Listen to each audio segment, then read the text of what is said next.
ಜಯಂತಿ ಭುವನತ್ರಾಣಪದಪಂಕಜರೇಣವಗ. ನಾದ ಪದ್ಧತಿ 56ನೇ ಶ್ಲೋಕ 436.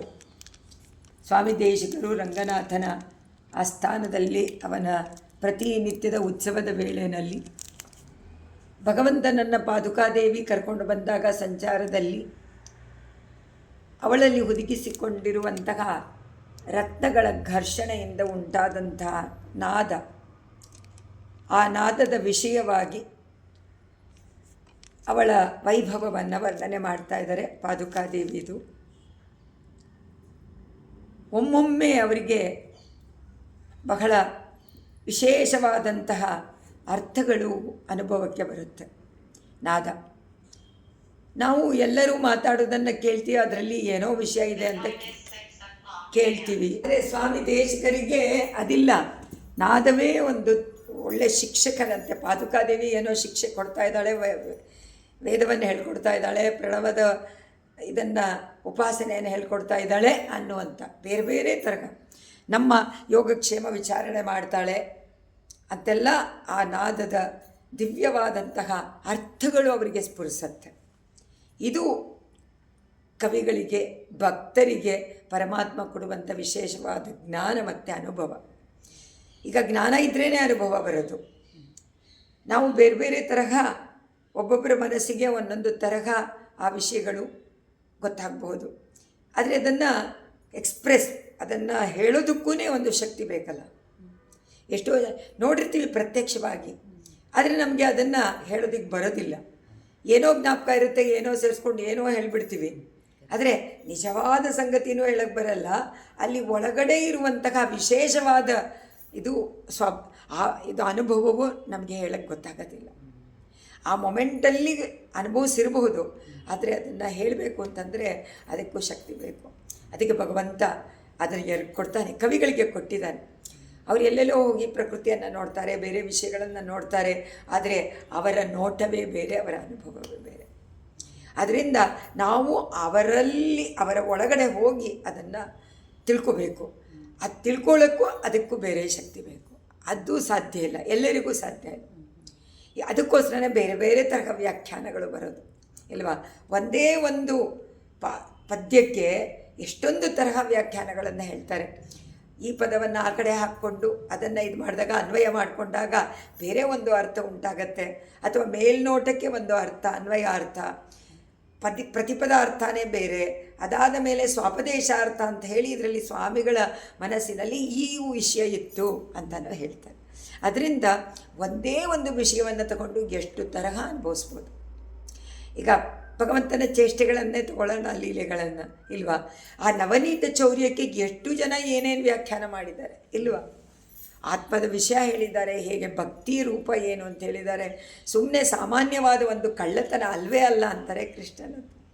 ಅದು ಪರಮಾನಂದವನ್ನು ಕೊಡುವಂಥದ್ದು ಭಕ್ತರಿಗೆ, ಅನುಭವಿಸುವವರಿಗೆ. ಅದಕ್ಕೇನೆ ಭಾವುಕತೆ, ರಸಿಕತೆ ಎರಡೂ ಬೇಕು ಅಲ್ವಾ.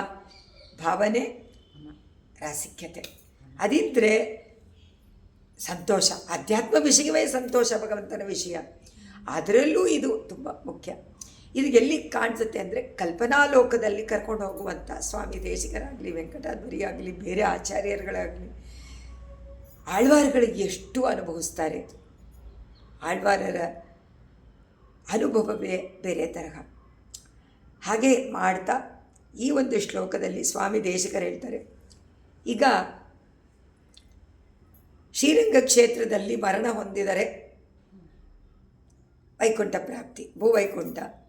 ಅದರಿಂದ ಎಲ್ಲರೂ ಆಸೆ ಪಡ್ತಾರೆ. ಶ್ರೀರಂಗ ಕ್ಷೇತ್ರದಲ್ಲಿ ಆಸೆ ಪಡ್ತಾರೆ. ಪಾದುಕೆ ಅದಕ್ಕೆ ಇಲ್ಲಿ ಸ್ವಾಮಿ ದೇಶಿಕರು ಹೇಳ್ತಾರೆ, ಈ ಎಲ್ಲೆ ಅಂದರೆ ಆ ರಂಗನಾಥನ ಕ್ಷೇತ್ರದ ಒಳಗಡೆ ಎಲ್ಲಾದರೂ ಆಗಲಿ, ಯಾರಾದರೂ ಕೊನೆಗಾಲ ಅಂದರೆ ಮರಣವನ್ನು ಹೊಂದಿದ್ದಾರೆ, ಹೊಂದ್ಬಿಟ್ಟು ಏನಂತಾರೆ, ಹೊಂದ್ಬಿಟ್ಟು ನಿನ್ನನ್ನು ನೆನೆಸಿದರೆ ಪಾದುಕೆಯನ್ನು ನೆನೆಸಿದರೆ ಅವಳು ತುಂಬ ಮೃದು ಹೃದಯವಂತೆ.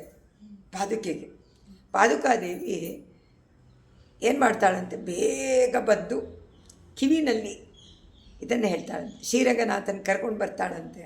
ಬಂದಾಗ ಆ ಶಬ್ದ ಉಂಟಾಗತ್ತಲ್ಲ, ನಾದ ಉಂಟಾಗತ್ತೆ. ಆವಾಗ ತಾಯಿಯಂತೆ ಹತ್ತಿರ ಬಂದು ಆ ಜೀವಾತ್ಮನಿಗೆ ದರ್ಶನವನ್ನು ಕೊಡಿಸ್ಬಿಟ್ಟು ರಂಗನಾಥನನ್ನು, ಹೆದರ್ಕೋಬೇಡ, ಅಭಯ ಮುದ್ರೆಯನ್ನು ಅಲ್ಲಿ ಕೊಡುವಂತೆ. ಯಾಕೆಂದರೆ ಪರಮಾತ್ಮನಿಗೂ ಅದೇ ಮುದ್ರೆ ಇದೆ ರಂಗನಾಥನಿಗೆ. ಆದರೆ ಪಾದುಕಾದೇವಿ ಸ್ಪೆಷಲ್ಲಾಗಿ ಹೇಳ್ತಾಳಂತ. ಯಾಕಂದರೆ ಮರಣ ಹೊಂದೋ ಕಾಲದಲ್ಲಿ ಇಂದ್ರಿಯಗಳೆಲ್ಲ ಕೆಲಸ ಮಾಡ್ತಾ ಇಲ್ಲ. ಕಣ್ಣಂತೂ ಫಸ್ಟು, ಅದೇ ಬಾಯಿ ಕಣ್ಣು ಹೊಟ್ಟೋಗುತ್ತಲ್ಲ, ಕಿವಿ ಹೊಟ್ಟೋಗುತ್ತೆ, ಕಣ್ಣು ಹೊಟ್ಟೋಗುತ್ತೆ, ಬಾಯಿ ಹೊಟ್ಟೋಗುತ್ತೆ, ಎಲ್ಲನೂ ಹೊಟ್ಟೋಗುತ್ತೆ, ಸ್ಪರ್ಶನೂ ಇರೋದಿಲ್ಲ ಅಲ್ವಾ. ಆಗ ಇವಳು ಕರ್ಕೊಂಡು ಬಂದಾಗ ಆ ಧ್ವನಿ ಜೋರಾಗಿ ಕೇಳಿಸಿ ಅಭಯವನ್ನು ಕೊಡ್ತಾ ಇರುವಂತೆ ಇದನ್ನು ನೋಡು ನೋಡು ನೋಡು. ದರ್ಶನವನ್ನು ಕೊಡಬೇಕಾದ್ರೆ ಹೆದರ್ಕೋಬೇಡ ಅಂತ ಹೇಳೋದು ಬಾಯಿಯಿಂದ ಹೇಳ್ತಾಳಂತೆ, ನಾದದಿಂದ ಹೇಳಿ ಹೆದರ್ಕೋಬೇಡ, ನೋಡು ಶ್ರೀರಂಗನಾಥ ಬಂದಿದ್ದಾನೆ, ಅಭಯ ಮುದ್ರೆ ತೋರಿಸ್ತಾ ಇದ್ದಾನಲ್ಲ, ಹೆದರ್ಕೋಬೇಡ ಅಂತ ಹೇಳಿ ಉಪದೇಶ ಮಾಡ್ತಾ ಇರುವಂತೆ ಇದೆ. ಅಂದರೆ ಯಾರಾದ್ರೂ ಆಸೆ ಪಡ್ತಾರೆ. ಅದಕ್ಕೋಸ್ಕರನೇ ಶ್ರೀರಂಗ ಕ್ಷೇತ್ರದಲ್ಲಿ ಕೊನೆಯ ಕಾಲ ಬಂದರೆ ಎಷ್ಟು ಮುಖ್ಯ, ಎಷ್ಟು ಆನಂದ ಅಂತೇಳಿ. ಇದು ಅನುಗ್ರಹದಿಂದ ಆಗುತ್ತೆ. ಶ್ರೀರಂಗದ ಎಲ್ಲಿ ಬೇಕಾದರೂ ಆಗ್ಬೋದು, ಯಾರಾದರೂ ಆಗ್ಬೋದು. ಆ ಸಮಯದಲ್ಲಿ ಆಳ್ವಾರ ಆಚಾರ್ಯರುಗಳು ಪಾದುಕೆ ಜೊತೆಯಲ್ಲಿ ರಂಗನಾಥನ ದರ್ಶನವನ್ನು ಕೊಡಬೇಕು ಅಂತ ಪ್ರಾರ್ಥನೆ. ಆದರೆ ಕೊಡ್ತಾನೆ ಅಂತ ಪ್ರಖ್ಯಾತವಾಗಿದೆ ಆ ಸಮಾಚಾರ. ಈಗ ಕಾಶಿನಲ್ಲೂ ಹಾಗೆ ತಾನೆ. ಕಾಶಿನಲ್ಲೂ ಯಾರು ಮರಣ ಹೊಂದಿದ್ರೂ ಕಿವಿನಲ್ಲಿ ಕರ್ಣಮಂತ್ರ ಹೇಳೋಕ್ಕೆ ಬರ್ತಾನೆ ಪರಮಶಿವ ಅಂತ ಹೇಳಿದ್ದಾರೆ.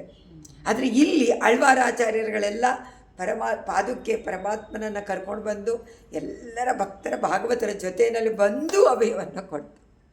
ಇದಲ್ವಾ ಮುಖ್ಯ, ಕರ್ಕೊಂಡೇ ಹೊರಟೋಗ್ಬೋದಲ್ವ ಅವರೆಲ್ಲ ಬಂದು ಅಂತ. ಆಳ್ವಾರೇ ಪಾದುಕೆ ಅಂತ ಭಾವ. ಅಂದರೆ ಆಳ್ವಾರ ಪಾಶುರವನ್ನು ಹೇಳಿದ ತಕ್ಷಣ ಆಳ್ವಾರ ಜ್ಞಾಪಕ ಬರ್ತಾರೋ ಇಲ್ಲ. ಆಳ್ವಾರ ಜ್ಞಾಪಕ ಬಂದರೆ ಆಳ್ವಾರರ ಸಮನಾದಂಥ ಸಮಾಖ್ಯಾ ಪದ್ಧತಿನಲ್ಲಿ ಹೇಳುವಂತೆ, ಶೇಷ ಪದ್ಧತಿನಲ್ಲಿ ಹೇಳುವಂತೆ ಆಳ್ವಾರಿ ಪಾದುಕೆನ ಆದಿಶೇಷ. ಸೊ ಯಾರು ಬಂದರೂ ನಿತ್ಯ ಸೂರಿಗಳು ಏನನ್ನು ಜ್ಞಾಪಿಸ್ತಾರೆ? ಪರಮಾತ್ಮನನ್ನು ಜ್ಞಾಪಿಸ್ತಾರೆ. ನಿತ್ಯಲೋಕಕ್ಕೆ ಹೋಗ್ತಾ ಇದೆಯಾ ಅಂತ. ನಿತ್ಯಲೋಕದಲ್ಲಿ ವೈಕುಂಠದಲ್ಲಿ ಪರಮಾತ್ಮನನ್ನು ಅನುಭವಿಸ್ಬೋದು ಅಂದಾಗ ಅಹಂ ಸ್ಮರಾಮಿ ಮದ್ಭಕ್ತಂ, ಅದಕ್ಕಿದು ವ್ಯಾಖ್ಯಾನ. ಆದರೆ ಯಾವುದೋ ರೂಪದಲ್ಲಿ ಬರ್ಬೋದು, ಯಾವುದೋ ರೂಪದಲ್ಲಿ ಬರುತ್ತೆ. ಆದರೆ ಇವರು ಅದನ್ನೇ ನೆನೆಸ್ಕೊಂಡಿದ್ದಾಗ ಉತ್ಸವನೇ ಬಂದ್ಬಿಡ್ಬೋದಲ್ಲ. ಮರಣ ಹೊಂದ್ತಾ ಇದ್ದರೆ ಆ ಊರಲ್ಲಿ ರಂಗನಾಥರ ಉತ್ಸವ ಅಂದರೆ ಆಗ ಬಂದೇ ಬರುತ್ತೆ, ಎಲ್ಲ ನಾದಗಳು ಬರುತ್ತೆ. ಆ ನಾದವನ್ನು ಕೇಳಿದ ತಕ್ಷಣ ಹಬ್ಬ ಅಂತ ಉಸಿರು ಬಿಡ್ಬಿಡ್ಬೋದಲ್ವ. ತಕ್ಷಣ ಕೇಳಿದ ತಕ್ಷಣ ಅಭಯ ಕೊಟ್ಟ ತಕ್ಷಣ ಇನ್ನೇನು ಸಂಕಟನೇ ಇಲ್ಲ, ಸಾವಧಾನವಾಗಿ ಶಾಂತಿಯಿಂದ ಕಣ್ಮುಚ್ಕೊಳ್ಬಹುದಲ್ಲ ಪಾದುಕೆಯನ್ನು ದರ್ಶನ ಮಾಡಿ.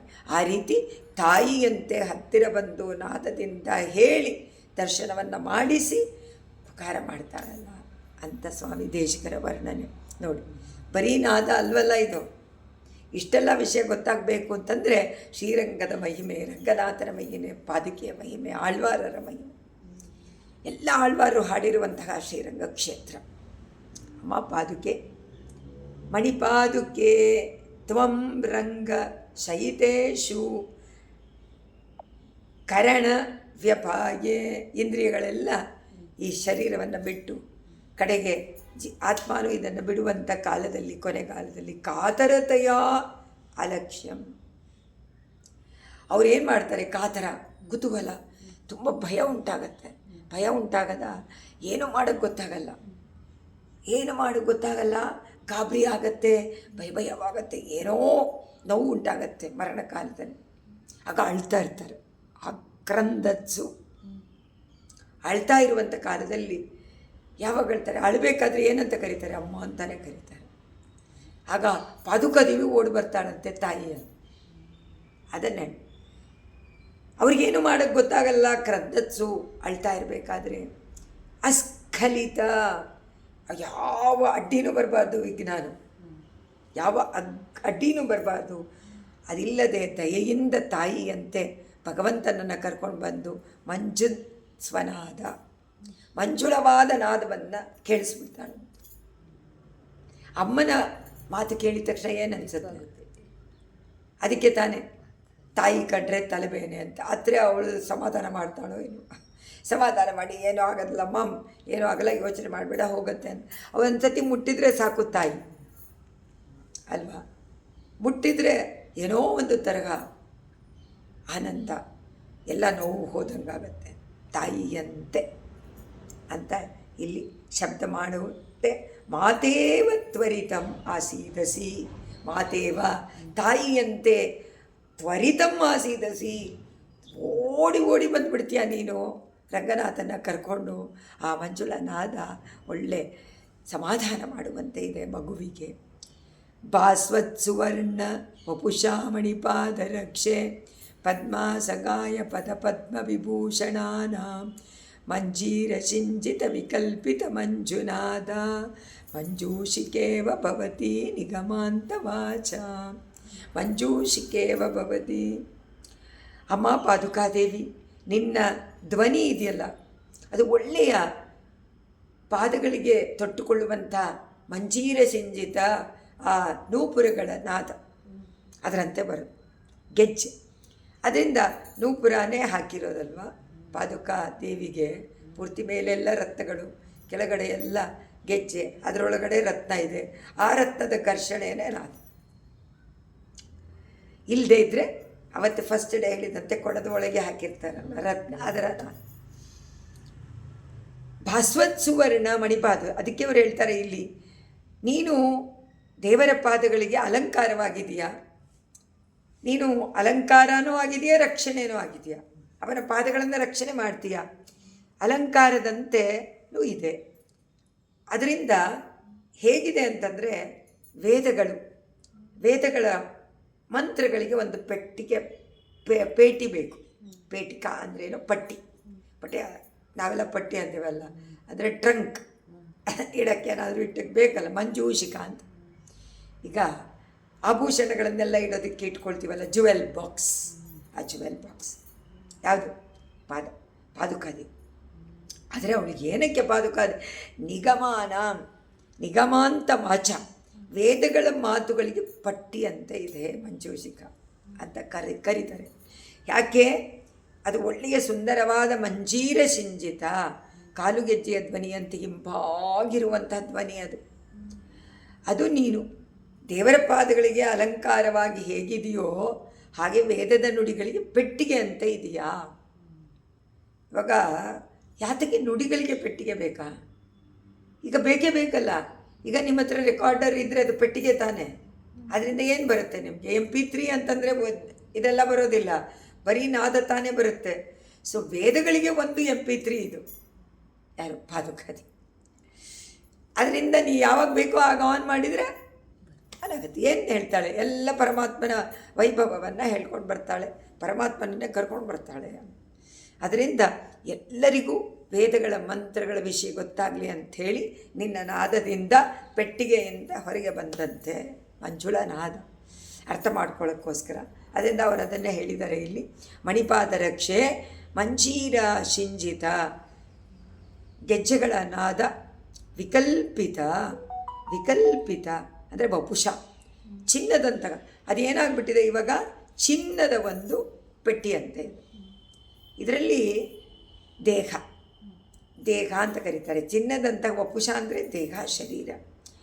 ಆ ದೇಹವುಳ್ಳಂತಹ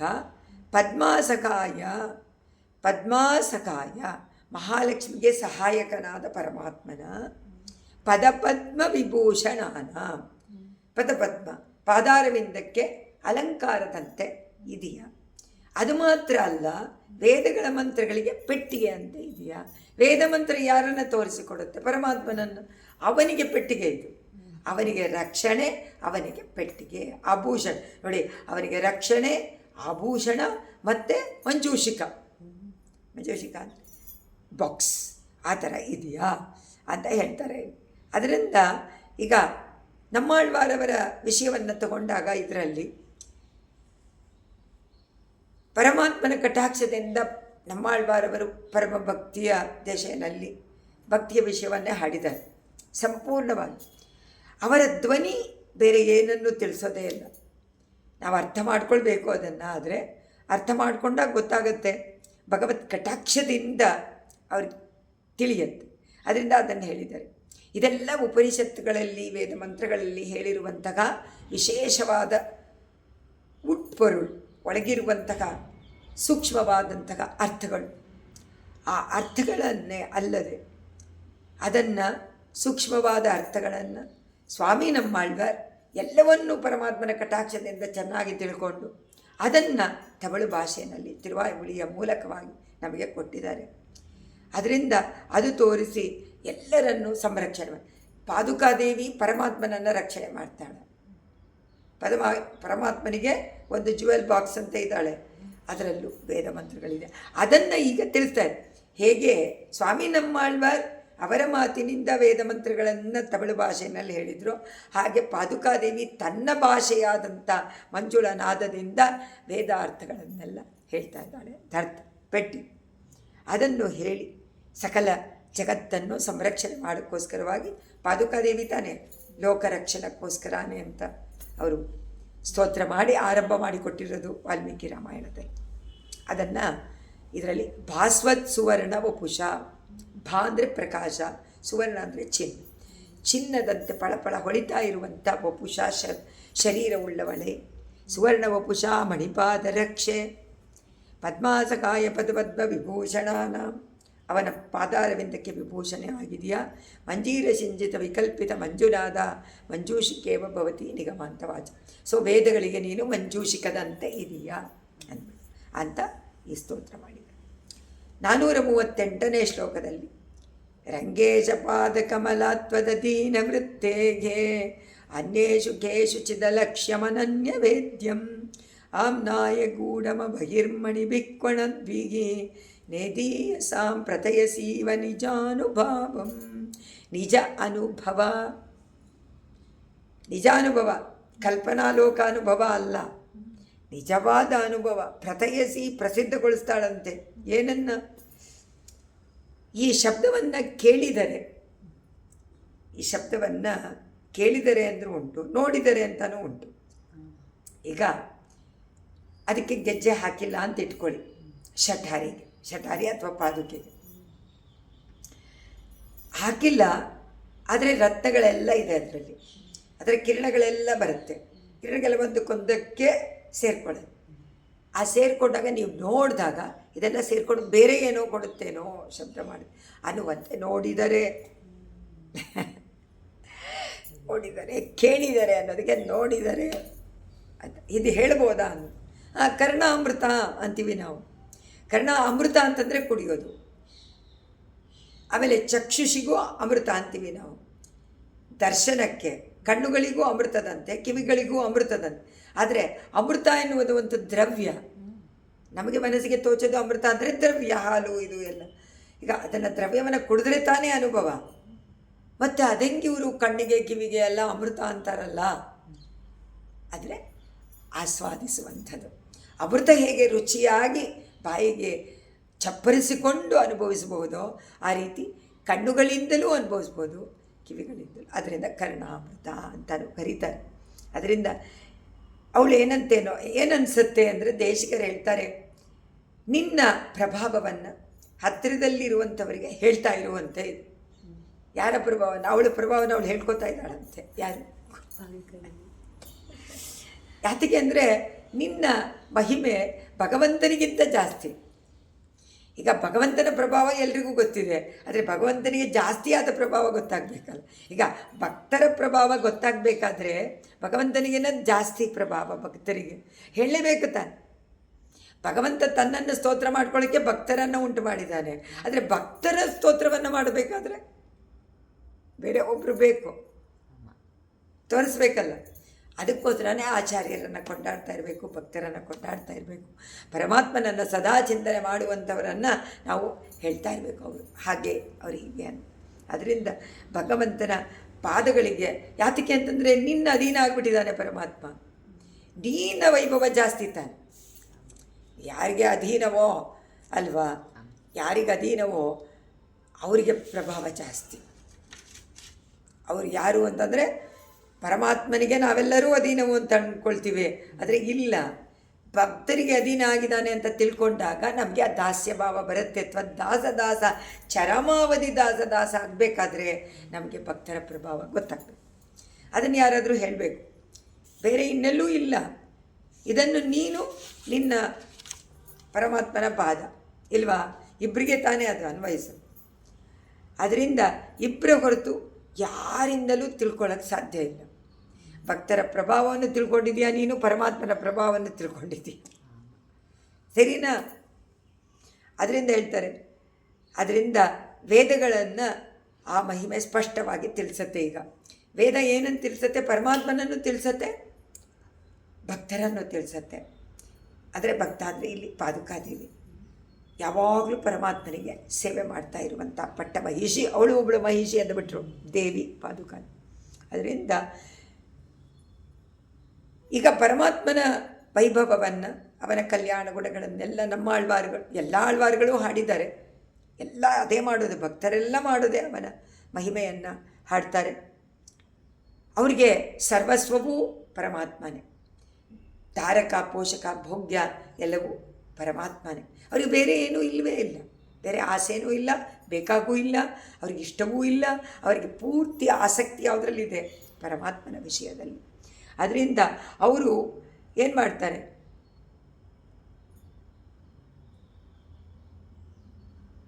ಕೊಂಡಾಡ್ತಾರೆ ಭಗವಂತನನ್ನು.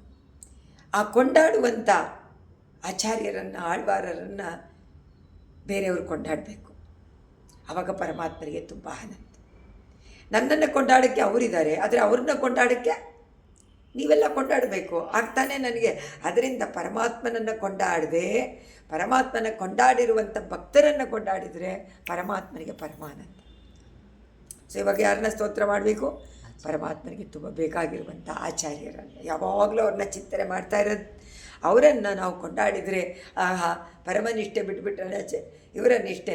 ಅದಕ್ಕೆ ಅದರಲ್ಲಿ ಹೇಳಬೇಕಾದ್ರೆ ರಾಮ ಹೇಳ್ತಾನೆ, ರಾಮ ಲಕ್ಷ್ಮಣ ಯಾವಾಗಲೂ ಭರತನ ಮೇಲೆ ಸಂದೇಹ ತಾನೆ. ಅದೇ ಭಾಗವತ ಅಪಚಾರ ಆಗಿದ್ದು ಲಕ್ಷ್ಮಣನಿಗೆ, ಸಂದೇಹ ಪಟ್ಟಿದ್ರಿಂದ. ಅದಕ್ಕೆ ರಾಮ ಹೇಳ್ತಾನೆ, ನೀನು ಬಿಟ್ಟುಬಿಡು, ಭರತನನ್ನೇ ಯಾವಾಗಲೂ ಕೊಂಡಾಡ್ತಾ ಇರೋನು. ಭರತನನ್ನು ಹೇಳಿಬಿಟ್ರೆ ತುಂಬ ಖುಷಿ ಅಂತ ಗೊತ್ತಾಗೋಯ್ತು ಲಕ್ಷ್ಮಣನಿಗೆ. ಅದಕ್ಕೆ ಲಕ್ಷ್ಮಣ ಏನು ಮಾಡ್ದ? ಅಯ್ಯೋ ರಾಮ, ನೋಡು ಎಷ್ಟು ತಣ್ಣಗಿದೆಯಲ್ಲ ಈ ನೀರು. ಭರತ ಪಾಪ ಬೆಳಿಗ್ಗೆ ಎದ್ದು ಹೋಗಿ ಸರಿಯೂ ನದಿನಲ್ಲಿ ಯಾಕೆ ಅಂತಂದರೆ ಯಾರೂ ಅವನಿಗೆ ಯಾರ ಕಡೆಗೂ ಬೀಳಬಾರ್ದು. ಯಾಕೆಂದರೆ ಕುಕ್ಕಿ ತೋರಿಸ್ತಾರೆ, ಇವನಿಂದ ರಾಮ ಕಾಡಿಗೆ ಹೋದ ಅಂತ. ಅದಕ್ಕೆ ಕೇಳೋಕ್ಕೆ ಇಷ್ಟ ಇಲ್ಲ. ಅದಕ್ಕೆ ಅವನೇನು ಮಾಡ್ತಾನೆ, ಬೇಗ ಹೋಗ್ಬಿಟ್ಟು ಚಳಿ ಆದರೂ ಪರವಾಗಿಲ್ಲ ಅಂಥೇಳಿ, ಅಯ್ಯೋ ಹೇಗೆ ಸಹಿಸ್ಕೋತಾನೋ ರಾಜಕುಮಾರ. ಅದನ್ನೇ ಹೇಳ್ತಾ ಇರುವ ರಾಮನಿಗೆ ಅದನ್ನು ಕೇಳೋಕ್ಕೆ ಆಸೆ. ಆ ತರಹ ಇವರಿಗೆ ಅದಾಸೆ ಆದರೆ ಅವನಿಗೆ ಅವನ ಪರಮ ಭಕ್ತನಾದ ಭರತನನ್ನು ಕೊಂಡಾಡಿದರೆ, ಅವನಿಗೆ ಭಾಗವತರನ್ನು ಕೊಂಡಾಡಿದರೆ ತುಂಬ ಸಂತೋಷ ಅಂತ ಹೇಳಿ ಅದನ್ನು ಕೊಂಡಾಡಿಸ್ಕೊಂಡು, ಅದನ್ನೇ ಇಲ್ಲಿ ಇದನ್ನು ಅವರ ಪ್ರಭಾವ ಯಾರಿಗೆ ಗೊತ್ತಿರುತ್ತೆ ಅಂತಂದರೆ, ಪರಮಾತ್ಮನ ಪ್ರಭಾವ ಭಕ್ತರಿಗೆ ಗೊತ್ತು, ಆದರೆ ಭಕ್ತರ ಪ್ರಭಾವ ಬೇರೆ ಒಬ್ಬನಿಗೆ ಗೊತ್ತೇ ವಿನಃ ಅವರಿಗೆ ಗೊತ್ತಿರೋದು. ಈಗ ಪರಮಾತ್ಮನಿಗೆ ಅವನ ಪ್ರಭಾವ ಗೊತ್ತಿಲ್ಲ, ಹಾಗೆ ಭಕ್ತರ ಪ್ರಭಾವ ಅವ್ರಿಗೆ ಗೊತ್ತಾಗೋದಿಲ್ಲ. ಅವರಿಗೆ ಅನುಭವ ಉಂಟಾಗಿದ್ದರೆ ಅವ್ರಿಗೆ ಆ ಪ್ರಭಾವ ಗೊತ್ತಾಗುತ್ತೆ. ಅದರಿಂದ ಕೊಂಡಾಡ್ತಾರೆ. ಕಾಲೋಪಪನ್ನ ಕರಣಾತ್ಯಯ ನಿರ್ವಿಚೈಟ್ಟೆ ಜಾತಶ್ರಮೇ ಮಯಿ ಜನಾರ್ದನ ಪಾದರಕ್ಷೆ ಆಶ್ವಾಸನಾಯ ಪುರತ ಪ್ರಸರಂತು ಮಾತಗ ವಾರ್ತಾಗದಾಸ್ತವರವಾಗ ಶಮಿತಾರ್ಥಯೋಮಿ. ಅಭಯ ಹಸ್ತವನ್ನು ನೋಡು ಮತ್ತೆ ಕರಣವ್ಯಭಾಯೆ. ನಾದ ಪದ್ಧತಿಯಲ್ಲಿ ಇದೆಲ್ಲ ಬೇಕಾದಷ್ಟು ಶ್ಲೋಕದಲ್ಲಿ ಅಂತ್ಯಕಾಲದಲ್ಲಿ ಪರಮಾತ್ಮನ ದರ್ಶನ ಆಗಬೇಕು, ಅವನ ನಾದ ಕೇಳಿಸಬೇಕು, ಅವನ ಸುಂದರವಾದ ಪರಿಮಳ, ಅವನು ಯಾರು ಸರ್ವರಸಗ ಸರ್ವಗಂಧಕ, ಅವನ ಆ ಗಂಧದ ಪರಿಮಳ ಮೂಗಿಗೆ ಬರಬೇಕು. ಎಲ್ಲ ಕಾರಣಕ್ಕೂ ಆ ಪರಮಾತ್ಮನ ವಿಷಯ ಕಡೆ ಕಾಲದಲ್ಲಿ ಬರಬೇಕು ಅಂತ. ಅದರಾಹಿತ ಚಾರುವಂಶನಾಲ ಮಕುಟಾಲಂಬಿ ಮಯೂರ ಪಿಂಚಮಾಲಾಗ ಹರಿ ನೀಲಶಿಲಾ ವಿಭಂಗ ನೀಲ ಪ್ರತಿಭಾಸ್ವಂತು ಮಮ ಅಂತಿಮ ಪ್ರಯಾಣೆ. ನೋಡಿ ಅಲ್ಲಿ ಗೋಪಾಲ ವಿಂಶತಿನಲ್ಲಿ ಚಿಕ್ಕ ಸ್ತೋತ್ರ ಆದ್ರೂ ಅಲ್ಲೂ ಅಂತಿಮ ಪ್ರಯಾಣದಲ್ಲಿ ಅಪ ಕೃಷ್ಣ ನಿನ್ನ ಮುಖಾರವಿಂದ ನನ್ನ ಮುಂದೆ ಬರಬೇಕು ಅಂತ ಕೇಳ್ಕೊಳ್ತಾರೆ. ಸ್ವಾಮಿ ದೇಶಿಕರ ಪ್ರಾರ್ಥನೆ ಇದೆಲ್ಲ ಕರ್ಣವ್ಯಪಾಯ. ಅಂದರೆ ಮರಣ ಕಾಲದಲ್ಲಿ, ಅಂತ್ಯಕಾಲದಲ್ಲಿ ಬರಲೇಬೇಕು, ಕೇಳಬೇಕು ಅಂತ ಕೇಳ್ಕೊ. ಕೊನೆ ಕಾಲದಲ್ಲಿ ಇಂದ್ರಿಯಗಳೆಲ್ಲ ಸ್ಟಾಪ್ ಆಗಿಬಿಡುತ್ತೆ, ಏನೂ ಕೆಲಸ ಮಾಡಲ್ಲ. ಕಷ್ಟಪಡುವಂಥ ಕಾಲ ಆತ್ಮನಿಗೆ. ಆತ್ಮ ಈ ಶರೀರವನ್ನು ಬಿಡಲೇಬಾರ್ದು ಅಂತಾನೆ ಅಂದ್ಕೊಳ್ತಾನೆ. ಎಷ್ಟು ಚೆನ್ನಾಗಿತ್ತಲ್ಲ ಈ ಮನೆ, ವಾಸ ಮಾಡ್ತಾ ಇದ್ನಲ್ಲ, ಅಯ್ಯೋ ಇದನ್ನು ಬಿಟ್ಟು ಹೋಗಬೇಕಲ್ಲ ಅಂತ ಸಂಕಟ. ಆ ಸಂಕಟವೇ ಅದೇ ಮರಣ ಸಂಕಟ. ಒಂದೊಂದು ಇಂದ್ರಿಯನೂ ಅಷ್ಟು ಕಷ್ಟ ಕೊಡುತ್ತೆ. ಆಗ ಅದಕ್ಕೆ ಕೇಳ್ತಾರೆ, ನನ್ನನ್ನು ಸಮಾಧಾನ ಪಡಿಸ್ಬೇಕಲ್ಲ ನೀನು ಪಾದುಕಾದೇವಿ. ಆಗ ನೀ ಏನು ಮಾಡಬೇಕು? ರಂಗನಾಥನನ್ನು ಕರ್ಕೊಂಡು ಬಾ. ರಂಗನಾಥನನ್ನು ಕರ್ಕೊಂಡು ಬಂದು ಅಭಯ ವಸ್ತುವನ್ನು ನೋಡು ಅನ್ನುವಂಥ ಶಬ್ದ ನನ್ನ ಕಿವಿಗೆ ಬಿಡ್ಬಿಟ್ಟು. ಅದು ಬರೀ ಶಬ್ದ, ಘರ್ಷಣೆ, ರತ್ನಗಳ ಘರ್ಷಣೆಯಿಂದ ಉಂಟಾಗುವಂಥ ನಾದ ಸ್ವಾಮಿ ದೇಶಿಗರಿಗೆ ಅಭಯ ಪ್ರದಾನವನ್ನು ಹೇಳುವಂತೆ ಇರಬೇಕು. ಬಾಯಿಯಿಂದ, ಬರೀ ಕೈಯಿಂದ ತೋರಿಸೋದಲ್ಲ, ಕಣ್ಣಿರೋದಿಲ್ಲ, ಮುಚ್ಕೊಂಡ್ಬಿಟ್ಟಿರೋದು. ಅದರಿಂದ ನಾದ ಅದು ಕೇಳಿಸ್ಬೇಕು. ನೋಡು ನೋಡು ಅನ್ನುವಂಥ ಸಮಾಚಾರವನ್ನು ನೀನು ನಿನ್ನ ಶಬ್ದಗಳ ಮೂಲಕವಾಗಿ, ನಾದದ ಮೂಲಕವಾಗಿ ನನಗೆ ತಿಳಿಸಬೇಕು. ಅದರಿಂದ ಅಂತ್ಯಕಾಲದಲ್ಲಿ ಎಲ್ಲರೂ ಆಸೆ ಪಡೋದದೇ ಪರಮಾತ್ಮನ ಸ್ಮರಣೆ. ಅಂತ್ಯಕಾಲ ಸ್ಮರಣೆ ಬೇಕೇ ಬೇಕಲ್ಲ, ಕೃಷ್ಣ ಹೇಳಿರೋ ಹಾಗೆ. ಸ್ಮರಣೆ ಬರೋದಿಲ್ವಲ್ಲ. ಯಾತಕ್ಕೆ ಬರೋದಿಲ್ಲ ಅಂದರೆ ಅಕ್ಕಪಕ್ಕದವರೆಲ್ಲ ಏನೇನೋ ಹೇಳ್ತಾ ಇರ್ತಾರೆ, ಅದಕ್ಕೆ ಬರೋಲ್ಲ. ಅವರೇನಾದರೂ ಪರಮಾತ್ಮನ ವಿಷಯ ಹೇಳ್ತಾ ಇದ್ದರೆ ಅದರಲ್ಲೇ ಹೋಗುತ್ತೆ ಮನಸ್ಸು. ಇಲ್ಲ ಅಂದರೆ ಅವ್ರು ಕೇಳೋದೇನು, ಎಲ್ಲೆಲ್ಲಿ ಏನೇನು ಇಟ್ಟಿದೆಯಾ ಅಂತ ಕೇಳ್ತಾ ಇರ್ತಾರೆ. சத்து போவதோர் போதனினை இந்த செய்யும் செய்கைகள் தேவபிரான் மேல் பத்தராயிರಂತಾರ್ பெரும் பேத்தை ಪಾಳಿತ್ತೋಳ್ ವಿಟ್ಟು ಚಿತ್ತನ್. ವಿಷ್ಣು ಚಿತ್ರ ಎಷ್ಟು ಚೆನ್ನಾಗಿ ಹೇಳ್ತಾರೆ ಅದನ್ನು. ಅಂತ್ಯಕಾಲದಲ್ಲಿ ಭಗವಂತನ ಸ್ಮರಣೆ ತುಂಬ ಮುಖ್ಯ. ಕ್ಷೇಮವನ್ನು ಉಂಟು. ಸ್ವಸ್ತಿ ವಾಚನದಂತೆ ಇರಬೇಕು ಅಂತ ಕೇಳು. ಸ್ವಸ್ತಿ ವಾಚನ ಮಾಡಬೇಕಂತ ಬಂದು ಆ ಕಾಲದಲ್ಲಿ ಮಾಡುವಂಥ ಇದೆಲ್ಲ ಅಂತ್ಯಕಾಲದಲ್ಲಿ ಏನಾಗಬೇಕು ಅನ್ನೋದನ್ನು ಪ್ರಾರ್ಥನೆ. ಅದಕ್ಕೆ ಯಾರು ಕಾರಣ ಅಂದರೆ ಪಾದುಕಾದೇವಿನೇ ಆ ಕೆಲಸವನ್ನು ಮಾಡಬೇಕು ಅಂತ ಪ್ರಾರ್ಥನೆ ಮಾಡಿದೆ. ಅಮ್ಮ ನೀನೇ ಮಾಡಬೇಕು.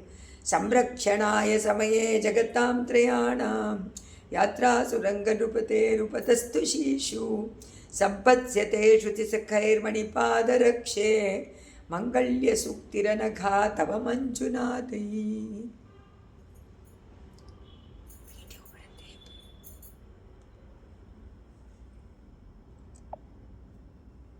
ಸಂರಕ್ಷಣಾಯ ಮಣಿಪಾದರಕ್ಷೆ. ಓ ಪಾದುಕಾದೇವಿ, ರಂಗನೃಪತೆಗೆ ಪಾದುಕಾದೇವಿ, ರಂಗನಾಥನ ಪಾದುಕೆಯೇ ನೀನು. ರಂಗನಾಥನನ್ನು ಯಾತ್ರಾಸು, ಸಂಚಾರದಲ್ಲಿ ಕರ್ಕೊಂಡು ಬರ್ತೀಯ. ತ್ರಯಾಣಾಂ ಜಗತಾಂ, ಯಾತಕ್ಕೆ ಕರ್ಕೊಂಡು ಬರ್ತೀಯ? ಮೂರು ಲೋಕವನ್ನು ಸಂರಕ್ಷಣೆ ಮಾಡೋದಕ್ಕೋಸ್ಕರ. ಪರಮಾತ್ಮನ ಇದೇನು, ಅವನು ಏನನ್ನು ವ್ರತವಾಗಿ ಮಾಡಿಕೊಂಡಿದ್ದಾನೆ? ಸಂರಕ್ಷಣೆ ಮಾಡೋದೇ ವ್ರತ, ರಕ್ಷಣೆಗೋಸ್ಕರ. ಜಗದ್ರಕ್ಷಣ ಜಾಗರೂಕನಾಗಿ ಯೋಗನಿದ್ರೆ ಮಾಡ್ತಾ ಇರೋವಂತಾನೆ. ಏನು ನಿದ್ರೆ ಮಾಡ್ತಾ ಇದ್ದಾನ ರಂಗಸ್ಥಳದಲ್ಲಿ? ಇಲ್ವಲ್ಲ. ಏನು ಯೋಚನೆ ಮಾಡ್ತಾ ಇದ್ದಾನೆ? ಯಾರ್ಯಾರು ಎಲ್ಲೆಲ್ಲಿ ನನ್ನನ್ನು ಕರೀತಾರೆ, ಯಾರ್ಯಾರನ್ನ ಕಾಪಾಡಲಿ, ಹೇಗೆ ಕಾಪಾಡಲಿ ಅಂತ ಅದನ್ನು ಇಲ್ಲಿ ಹೇಳ್ತಾರೆ. ಶ್ರುತಿ ಸುಖೈಹಿ, ಅದರಿಂದ ಇವಳು ಕರ್ಕೊಂಡು ಬರಬೇಕಂತೆ ಆ ಸಮಯದಲ್ಲಿ. ಸಂರಕ್ಷಣಾಯ ಕಾಲದಲ್ಲಿ ಉಪತಸ್ತು ಶೀಶು, ಬಂದಾಗ ಕಿವಿಗಳಿಗೆ ಹಿತವಾದ ನಾದ ಕೇಳಿಸತ್ತೆ. ತವ ನಿನ್ನ ಮಂಜುನಾದೈಹಿ, ಆದರೆ ಕೇಳಿಸಿದಾಗ ಅದೇನೋ ಒಂದು ವಿಷಯವನ್ನು ಸೂಚನೆ ಮಾಡುತ್ತೆ. ಅದು ಬರೀ ನಾದ ಅಲ್ಲ, ಅದು ಜಂಜಣ್ಣಾದ ಅಲ್ಲ, ಏನೋ ಹೇಳ್ತಾರೆ.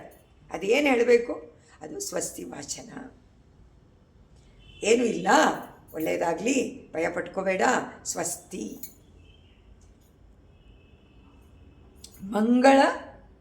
ಮಂಗಳ್ಯ ಸೂಕ್ತಿರನಗ, ಅದೇ ಮಂಗಳ ಸೂಕ್ತಿ ಅಂದರೆ ಸ್ವಸ್ತಿ ವಾಚನ, ಕಲ್ಯಾಣ. ಮಂಗಳವನ್ನೇ ಯಾವಾಗಲೂ ಒಳ್ಳೆಯ ಮಾತುಗಳನ್ನೇ ಹೇಳಬೇಕಲ್ವ. ಶುಭವಾಗಲಿ, ಸ್ವಸ್ತಿಯಾಗಿರಲಿ, ಚೆನ್ನಾಗಿರಲಿ, ಆರೋಗ್ಯವಾಗಿರಿ, ಮಂಗಳ ಉಂಟಾಗಲಿ, ಕಲ್ಯಾಣವಾಗಲಿ ಅಂತ ತಾನೇ ಹೇಳಬೇಕು. ಸ್ವಸ್ತಿ ಅಂದರೆ ಚೆನ್ನಾಗಿರೋದು ಅಂತಾರೆ. ಎಲ್ಲರೂ ಶ್ರೇಯಸ್ಕರವಾಗಿ ಚೆನ್ನಾಗಿರಬೇಕು ಅನ್ನುವುದನ್ನು ಕ್ಷೇಮಕ್ಕೋಸ್ಕರವಾಗಿ ಸರ್ವದಾ ಶ್ರುತಿ ಮಧುರವಾದಂಥ ಧ್ವನಿಯಲ್ಲಿ ನೀನು ಎಲ್ಲರಿಗೂ ಕ್ಷೇಮವನ್ನು ಕೋರ್ತಾ ಇದೆಯೇನೋ ಅನ್ನತ್ತೆ ಅಂತ ಕೇಳಿಸುವಂತೆ ಇದೆ ಅಂತಾರೆ. ಆಳ್ವಾರ ದಿವ್ಯ ಸೂಕ್ತಿಗಳು ಅದೇ ಥರ, ಅದನ್ನು ಹಾಡ್ತಾ ಇರಬೇಕು. ಬೇರೆ ಇಲ್ಲ ಅಂತಂದರೆ ಅದನ್ನಾದರೂ ಹಾಡ್ತಾ ಇರಬೇಕು. ಕೊನೆಯ ಕಾಲದಲ್ಲಿ ಮನೆಯಲ್ಲಿ ಯಾರಾದರೂ ಅಂತ್ಯಕಾಲದಲ್ಲಿದ್ದರೆ ಸದಾ ಪರಮಾತ್ಮನ ಧ್ಯಾನ, ಅವನ ನಾಮ ಸಂಕೀರ್ತನೆಯನ್ನೇ ಮಾಡ್ತಾ ಇರಬೇಕು ಅಂತ ಅರ್ಥ. ಗರ್ಭೋಪಲೈ ಗಮನವೇಗ ವಶಾದ್ವಿಲೋಲೈ ವಾಚಾಲಿತಾ ಮಧುವಿದೋ ಮಣಿಪಾದರಕ್ಷೆ ಪ್ರಸ್ತೌಷಿ ಭಾವಿತ ದಿಯಾಂ ಪಥಿದೇವಯಾನೆ ಪ್ರಸ್ಥಾನಮಂಗಳ ಮೃದಂಗ ವಿಶೇಷಘೋಷಂ ಪ್ರಸ್ಥಾನಮಂಗಳ. ಅಕ್ಕನ ಆ ಕಡೆ ಹೋಗು. ಗರ್ಭೋಪಲೈ ಗಮನ ವೇಗ ಹಮ ಮಣಿಪಾದುಕೆ. ಸಂಚಾರ ಮಾಡಬೇಕಾದ್ರೆ ನಿನ್ನಿಂದ ಬರುವಂಥ ಧ್ವನಿ ಅದನ್ನು ನೋಡಿದರೆ ಜ್ಞಾನಿಗಳೇನು ಹೇಳ್ತಾರೆ, ಅವಳು ಹೇಳ್ತಾ ಇದ್ದಾಳಂತೆ, ಭಕ್ತಿ ಮಾಡು, ಭಕ್ತಿಯನ್ನು ಮಾಡು, ಇಲ್ಲ ಪ್ರಪತ್ತಿಯನ್ನು ಮಾಡು. ಪ್ರಪತ್ತಿಯನ್ನು ಮಾಡು, ಭಕ್ತಿಯಿಂದ ಪ್ರಪತ್ತಿಯನ್ನು ಮಾಡು ಪರಮಾತ್ಮನಲ್ಲಿ ಅಂತ ಹೇಳ್ತಾ ಇದ್ದಾಳಂತೆ. ಆವಾಗಲೂ ಆ ಕಾಲದಲ್ಲೂ ಹೇಳು ಅದನ್ನು ಹೇಳ್ತಾರೆ. ಗರ್ಭೋಪಲೈ ಅಮ್ಮ ಪಾದುಕೆ ದೇವರಲ್ಲಿ, ಯಾಕೆಂದರೆ ಪರಮಾತ್ಮನನ್ನು ಆಶ್ರಯ ಮಾಡಿದ್ರೇ ಮುಕ್ತಿ. ಶರಣಾಗತಿ ಮಾಡದೇ ಇದ್ದರೆ ಮುಕ್ತಿ ಸುಲಭ ಇಲ್ಲ. ಅದೊಂದೇ ಸುಲಭವಾದ ಉಪಾಯ. ಆ ಸುಲಭವಾದ ಉಪಾಯವನ್ನು ಮಾಡು ಅಂತ ಹೇಳ್ತಾ ಇದ್ದಂತೆ. ಅದು ಯಾವುದರಿಂದ? ಮೃದಂಗ ವಿಶೇಷ. ಮೃದಂಗನಾದ ಬೇರೆ ಬೇರೆ ನಾದ ಕೊಡುತ್ತಲ್ವ.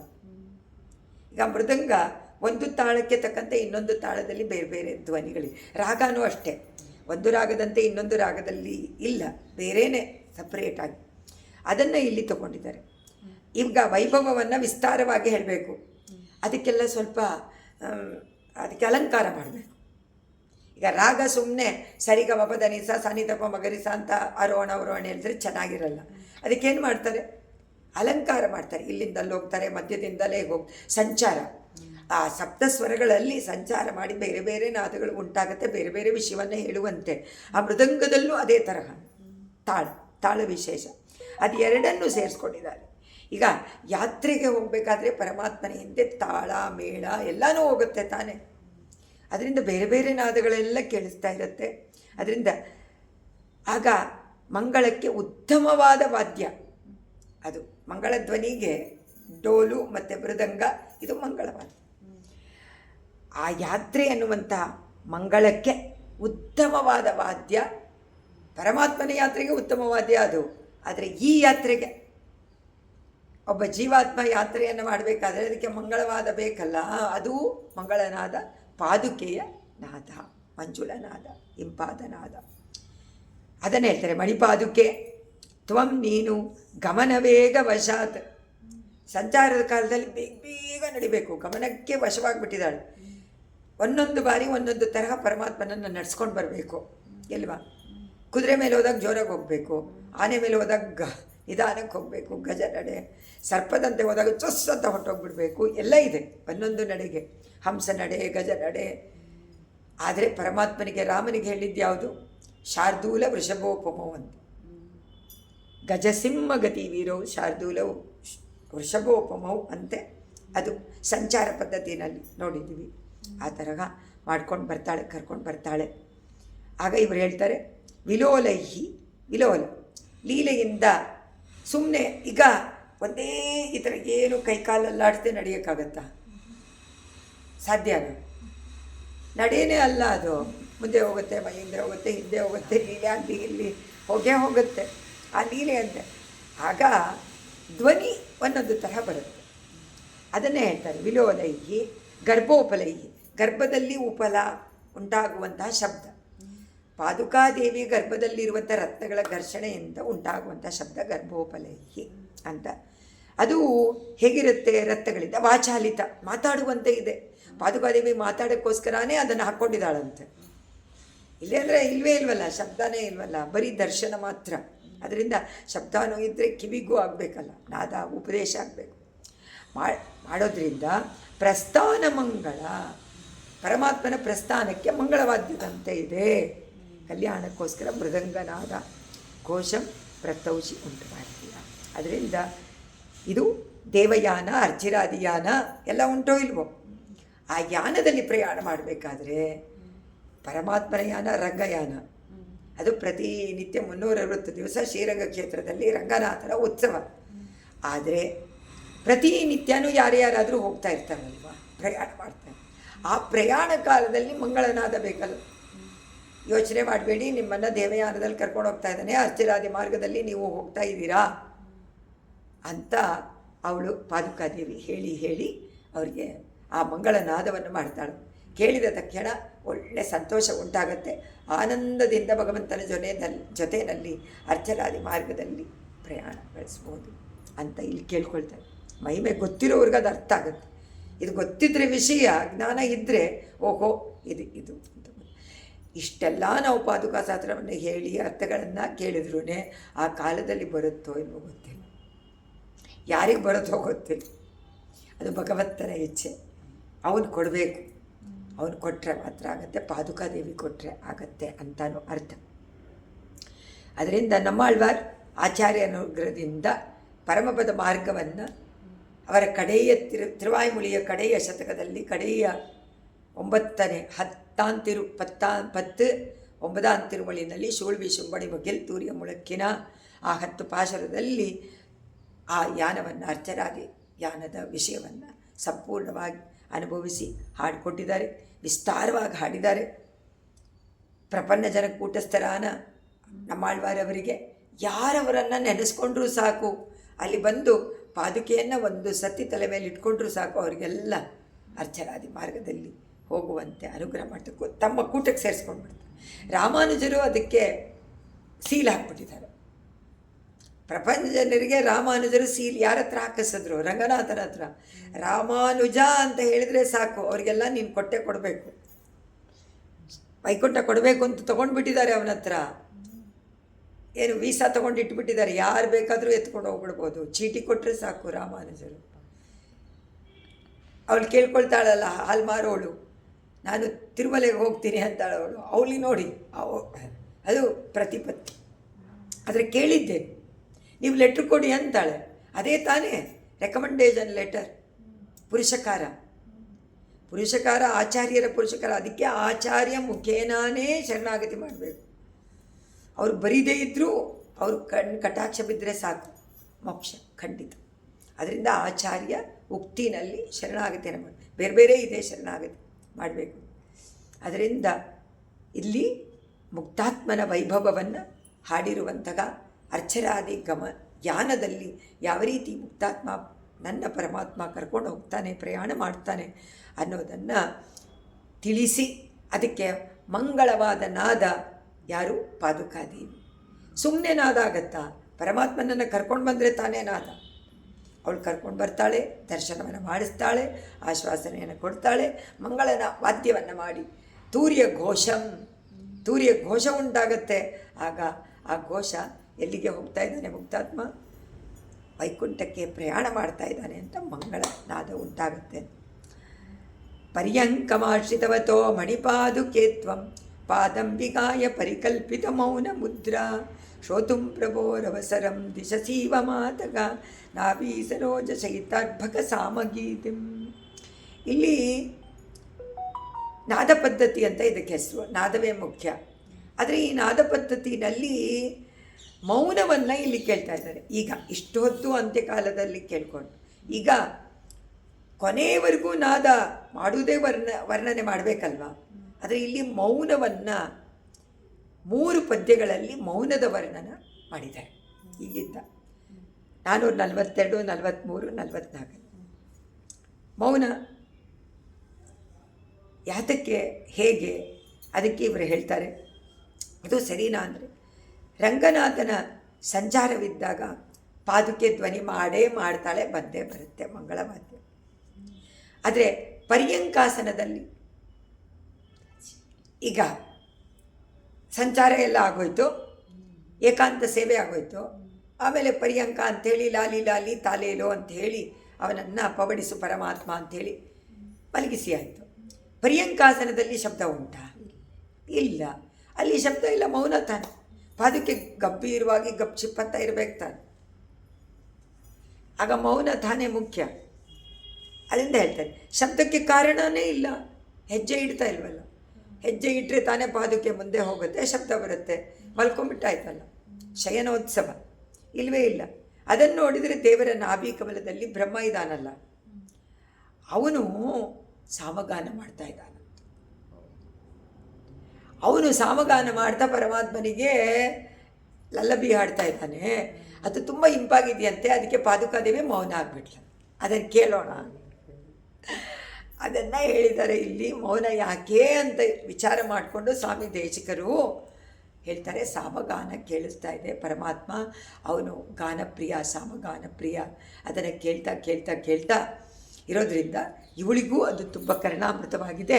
ಅದಕ್ಕೆ ಸೈಲೆಂಟ್ ಆಗಿಬಿಡ್ಲತ್ತೆ, ಮೌನ. ಆದರೆ ಸುಮ್ಮನೆ ಇದೆಯಾ ನೀನು ಅಂತ ಇಲ್ಲಿ ಸ್ತೋತ್ರ. ಸುಮ್ಮನೆ ಇದ್ಬಿಟ್ಟಿದೆಯಾ.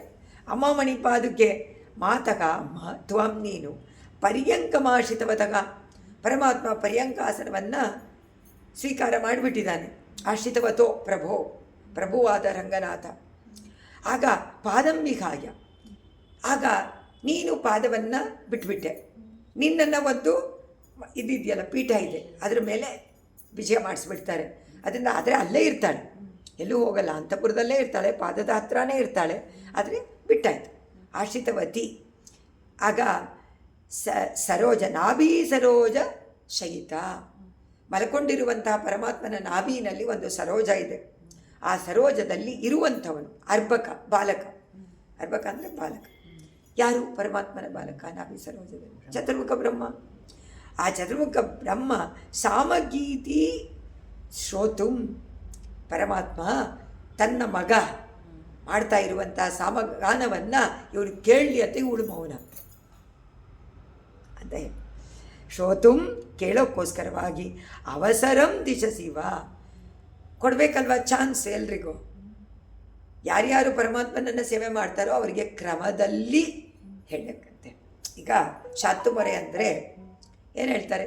ಪರಮಾತ್ಮರಿಗೆಲ್ಲ ಆದಮೇಲೆ ಕರೀತಾರೆ, ಯಜುರ್ವೇದ ಅವರ ಅವಧಾರೆಯ, ಕೃಷ್ಣ ಯಜುರ್ವೇದ ಅವಧಾರೆಯ, ಸಾಮವೇದಂ ಅವಧಾರೆಯ ಅಂತ ಹೇಳ್ತಾರೆ. ಆಗ ರಾಗಗಳನ್ನೆಲ್ಲ ಒಂದೊಂದಾಗಿ ಹೇಳಿ, ಒಂದೊಂದು ಚಾನ್ಸ್, ಕ್ರಮ. ಈಗ ಅವನ ಮಗನಾದಂತಹ ಚತುರ್ಮುಖ ಬ್ರಹ್ಮನಿಗೆ ಚಾನ್ಸ್. ಮಲಗಿದ್ದಾಗ ಸಾಮಗಾನವನ್ನು, ಸರಿ ನೀನು ಹಾಡಮ್ಮ ಅಂಥೇಳಿ ಪಾದುಕಾದೇವಿ ಮೌನವನ್ನು ಮಾಡ್ಕೊಂಡು ಅದನ್ನು ಇಲ್ಲಿ ವರ್ಣನೆ ಮಾಡಿದ್ರು. ಮೌನವಾಗಿಬಿಟ್ಟು ಅವನು ಆನಂದವಾಗಿ ಅದನ್ನು ಕೇಳಿ, ಅದಕ್ಕೋಸ್ಕರ ಇಲ್ಲಿ ಬ್ರಹ್ಮನ ಸಾಮಗಾನದ ಶಬ್ದವನ್ನು ಪರಮಾತ್ಮ ಕೇಳಿ ಆನಂದಿಸಲಿ, ಅದರಿಂದ ಅದಕ್ಕೆ ಕೊಟ್ಟಿದ್ದಾರೆ. ಇದರಲ್ಲೇನು ತಪ್ಪಿಲ್ಲ, ಅದು ನಾದ ತಾನು, ಅದು ನಾದ. ಅದಕ್ಕೋಸ್ಕರ ಪಾದುಕಾದೇವಿ ಮೌನವನ್ನು ಹಾಕ್ಕೊಳ್ತಾಳೆ. ಈಗ 3 ಶ್ಲೋಕದಲ್ಲಿ ಅದನ್ನೇ ವರ್ಣನೆ ಮಾಡಿ. ಭೋಗಾಯ ದೇವಿ ಭವತಿ ಮಣಿಪಾದರಕ್ಷೆ ಪದ್ಮಾ ಸಗಾಯವಧಿರೋಪ್ಯ ಭುಜಂಗತಲ್ಪೆ ವಿಶ್ವಸ್ಯ ಗುಪ್ತಿಮಧಿಕೃತ್ಯ ವಿಕಾರಹೀನ ವಾಚಂ ಮಯಾ ಕಿಮಪಿ ಚಿಂತಯತೀವ ಕಾರ್ಯಂ. ದೇವಿ ಮಣಿಪಾದರಕ್ಷೆ. ರಂಗನಾಥನನ್ನು ಆದಿಶೇಷನ ಹಾಸಿಗೆಯಲ್ಲಿ ಪರ್ಯಂಕಾಸನದಲ್ಲಿ ಪವಡಿಸು ಪರಮಾತ್ಮ ಅಂತ ಹೇಳಿ ತಾಲೇಲು ಅಂತ ಹೇಳಿ ಮಲಗಿಸ್ಬಿಟ್ಟಿದ್ದಾರೆ. ಅಮ್ಮ, ಅಪ್ಪ ರಂಗನಾಥ ನೀವು ಮಲ್ಕೋಬೇಕಪ್ಪ ಅಂತ ಹೇಳಿ ಎಲ್ಲರೂ ಹಾಡಿಬಿಟ್ಟು ಹೊರಟೋಗ್ತಾರೆ. ಆಗ ತಾನೇ ಪೂರ್ತಿ ಏಕಾಂತ ಸೇವೆ ಶಯನೋತ್ಸವ ಅಂತ ಕರೀತಾರೆ. ಪರಮಾತ್ಮ ನಿದ್ರೆ ಮಾಡಪ್ಪ ಅಂತೀನಿ ಹೇಳಿಬಿಟ್ಟು ಪರ್ಯಂಕಾಸನಂ ಸಮರ್ಪಯಾಮಿ, ಅದೇ ತಾನೇ ಕಡೆ ಆಸನ. ಆರಾಧನೆಯಲ್ಲಿ ಪರ್ಯಂಕಾಸನಂ ಅಂಥೇಳಿ ಸಮರ್ಪಣೆ ಮಾಡ್ತಾರೆ. ಯಾತಕ್ಕೋಸ್ಕರ? ಅವನು ಲೋಕರಕ್ಷಣೆಗೋಸ್ಕರ ಚಿಂತನೆ ಮಾಡಲಿ, ನಾಳೆ ಕಾರ್ಯಕ್ರಮವನ್ನು ಚಿಂತನೆ ಮಾಡಲಿ ಅಂತ ಅಲ್ವಾ. ನಾಳೆ ಯಾವ್ಯಾವ ಬೀದಿನಲ್ಲಿ ಹೋಗಬೇಕು, ಹೇಗೆ ಹೋಗಬೇಕು ಅಂತ ಚಿಂತನೆ ಮಾಡಬೇಕು. ಅದರಿಂದ ಇವಳು ಮಾತನಾಡದೆ ಸುಮ್ಮನೆ ಇರ್ತಾಳಂತೆ ಪಾದುಕ. ಮೌನವನ್ನು ಆಶ್ರಯ ಮಾಡಿಕೊಳ್ತಾಳೆ. ಪರಮಾತ್ಮ ಆದಿಶೇಷನ ಆಶ್ರಯ, ಇವಳು ಮೌನ ಆಶ್ರಯ. ಸೈಲೆಂಟ್ ಆಗಿಬಿಟ್ಟು ವಿಷಯದಲ್ಲಿ ಚಿಂತನೆ ಮಾಡ್ತಾ ಇರುವಂತೆ ಅವನಿದ್ದಾನೆ. ಅವನಿಗಿಂತ ಜಾಸ್ತಿ ಇವಳಿಗೆ ಚಿಂತನೆ.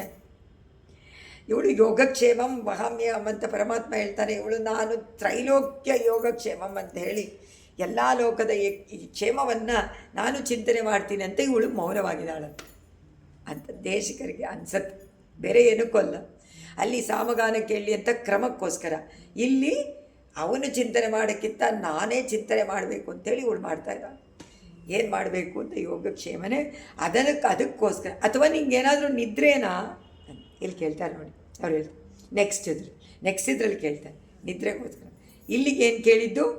ಭುಜಂಗತಲ್ಪೆ ಭೋಗಾಯ ಅಧಿಕೃತ್ಯ ಕಿಮಪಿ ಕಾರ್ಯ.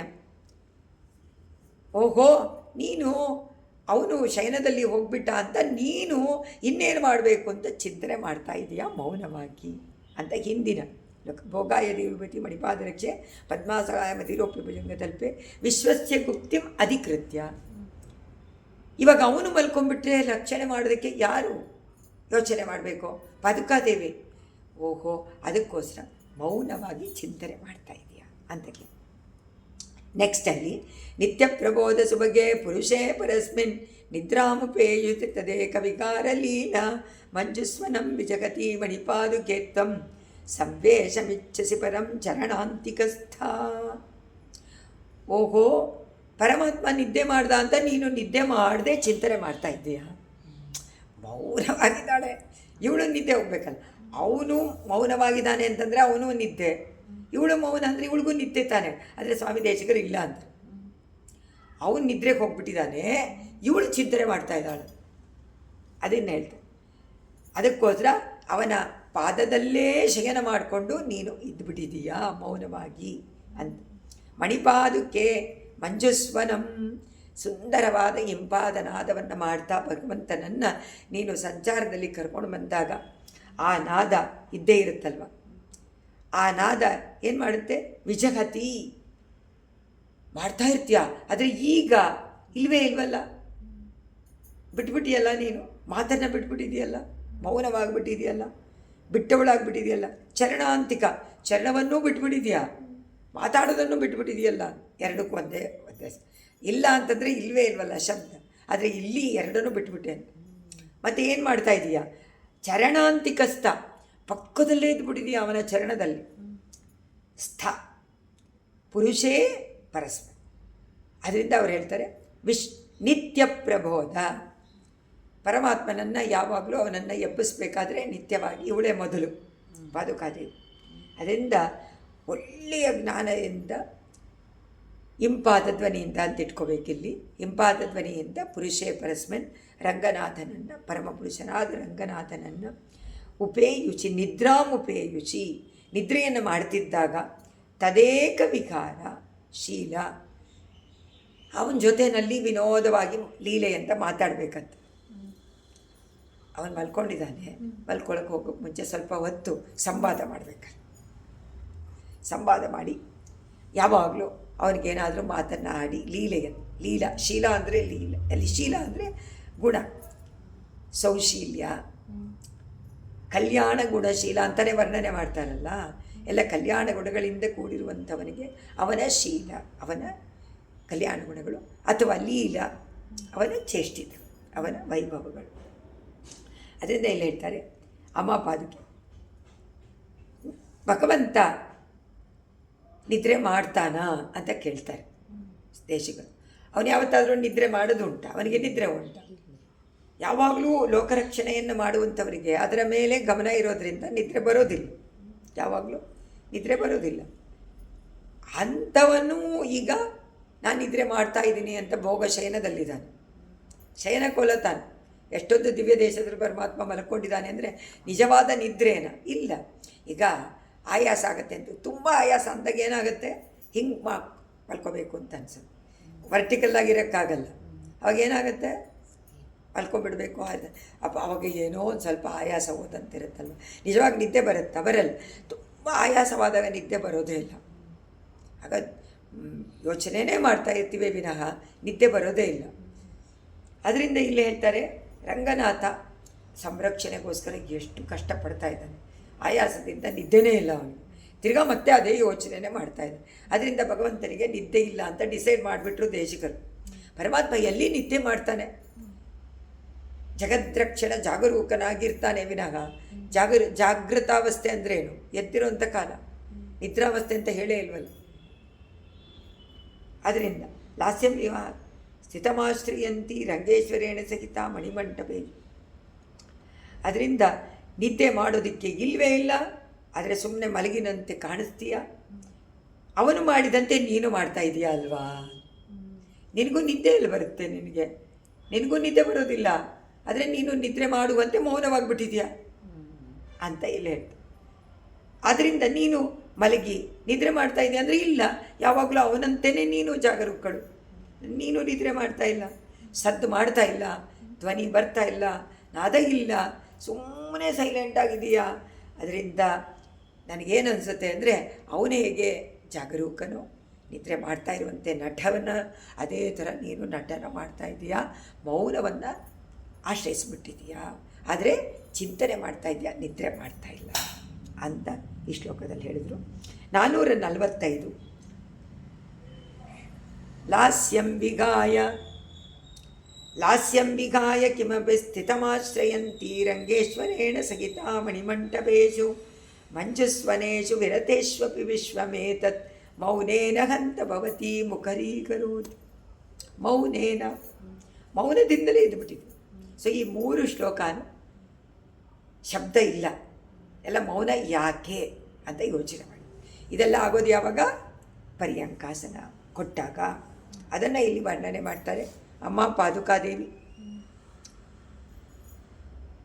ಈಗ ಪರಮಾತ್ಮನನ್ನು ನೀವು ಕರ್ಕೊಂಡು ಬಂದಾಗ ಒಂದೊಂದು ಮಂಟಪದಿಂದ ಒಂದೊಂದು ಮಂಟಪಕ್ಕೆ ಹೋಗಬೇಕಾದ್ರೆ ಯಾವಾಗಲೂ ನಾದ ಬರ್ತಾನೆ ಇರುತ್ತೆ.